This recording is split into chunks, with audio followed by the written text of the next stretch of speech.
Betul ke kalau pasang spring buffer ni ada function?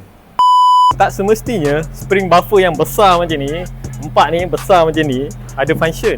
2026 geng, mestilah kena ubah design yang terbaru, lagi kecil dan lagi efektif.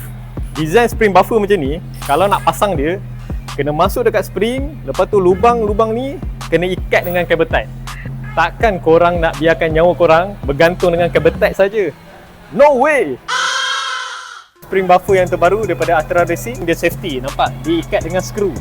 Material dia bukan silikon, bukan juga rubber ataupun getah. Ini adalah material TPU.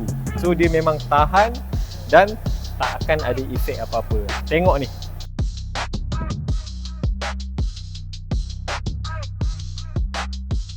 Tengok material ni, model silikon. Nampak macam okey kan? Tapi sebenarnya dia dah pecah belah dalam. Tak mungkin korang akan cek kereta korang sebab benda ni dia bahagian dalam spring. So, walaupun color dia menarik, tapi ketahanan dia tak semenarik dia punya color. So, no. Barang ni pasang, mesti akan ada efek kat kereta korang.